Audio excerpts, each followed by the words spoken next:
Hello everyone, myself Muskan Sharma and welcome you all to the Udit pharmacy. तो आज हम हमारा डी फार्मा सेकेंड ईयर का जो सब्जेक्ट है हॉस्पिटल एंड क्लिनिकल फार्मेसी, उसका जो सेकेंड चैप्टर है दैट इज हॉस्पिटल फार्मेसी, उस पे एमसीक्यूज डिस्कस करेंगे कि इस चैप्टर में से हमारे क्या क्या एमसीक्यूज बन सकते हैं। ठीक है, तो अगर आपने हमारे चैनल को अभी तक सब्सक्राइब नहीं किया तो सब्सक्राइब जरूर कर लें, टेलीग्राम पे ज्वाइन कर ले, वहां पे हम डेली क्विज अपडेट करते हैं, फेसबुक पे फॉलो करें, इंस्टाग्राम पे भी है तो आप हमें वहां भी फॉलो कर सकते हैं, ट्विटर पे है तो आप हमें वहां भी फॉलो कर सकते हैं। ठीक है, तो फर्स्ट क्वेश्चन से स्टार्ट करते हैं। क्या लिखा है?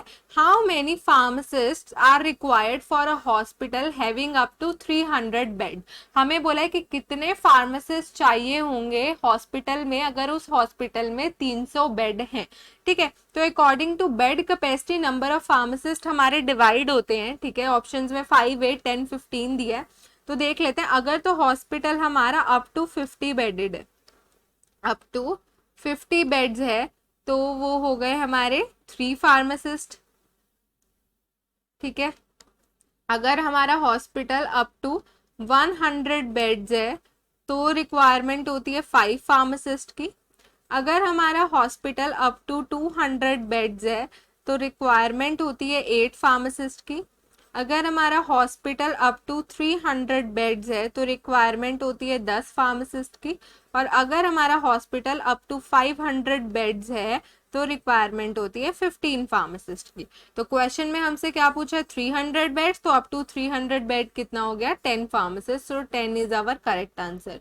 ठीक है, 5 किसका है? हमारा 100 बेडेड वाले का है, 8 हमारा 200 बेडेड वाले का है, 15 हमारा 500 बेडेड वाले का है। ठीक है, नेक्स्ट क्वेश्चन क्या है हमारा?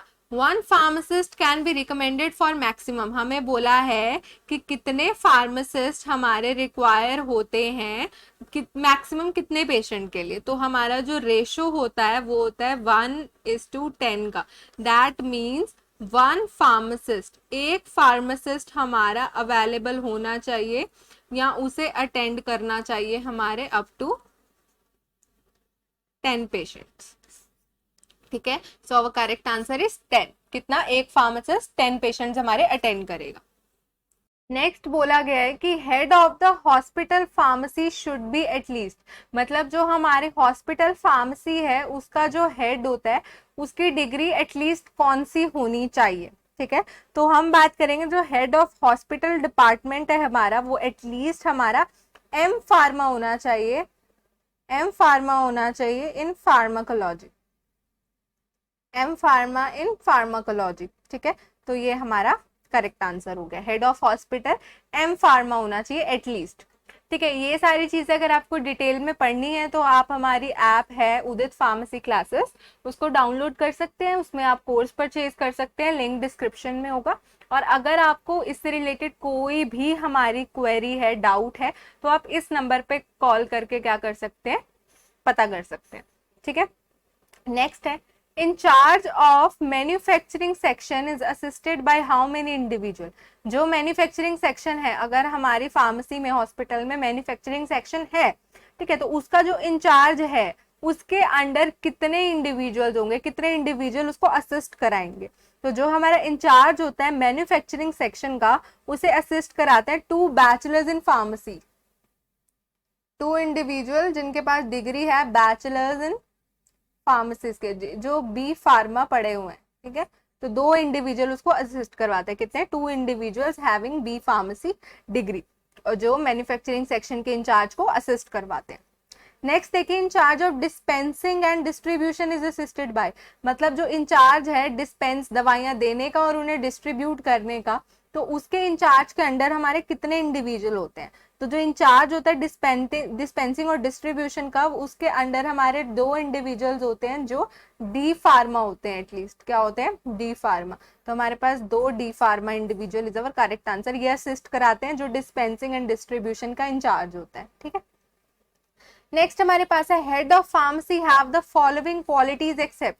हमें बोला है कि जो हेड होता है फार्मेसी का, जो एम फार्मा था, उसके पास कौन कौन सी क्वालिटीज होती है, एक्सेप्ट पूछा है कौन सी नहीं है।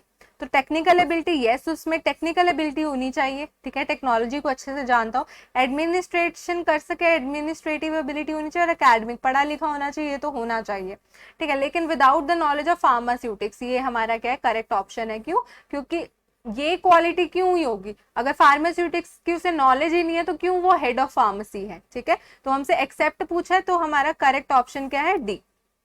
हमें बोला है all are the ideal locations for hospital pharmacy except, हमें पूछा है कि इनमें से सारी तो ठीक लोकेशन है हॉस्पिटल फार्मेसी की, एक को छोड़ के, in the in patient department, away from in patient department, near the outpatient department, none of the above. देखो जो हॉस्पिटल फार्मेसी होती है उसकी अच्छी लोकेशन होती है कि वो ओपीडी के पास हो, आउट पेशेंट डिपार्टमेंट, क्योंकि जब डॉक्टर ने दवाइयां लिखी वहीं से लोग दवाइयां लेंगे और चले जाएंगे, ठीक है। तो नियर द ओपीडी होना चाहिए। और दूसरी बात, अवे फ्रॉम आईपीडी होना चाहिए, अवे फ्रॉम आईपीडी, जहाँ पे पेशेंट एडमिट है वहां पे वो क्या करेंगे, दवाइयां थोड़ी लेंगे जाके, है ना, तो वो तो नर्सिंग स्टेशन पे हम देते ही हैं स्टॉक के तौर पे। तो अवे फ्रॉम आईपीडी और close from what, close to OPD.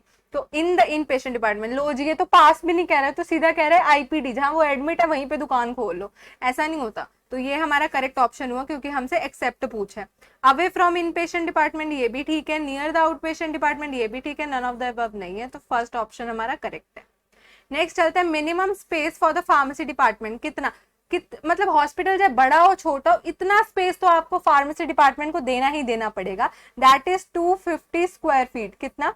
250 square feet, 250 square feet तो आपको एरिया देना ही देना है, चाहे आपका जितना बड़ा है या जितना छोटा हॉस्पिटल हो।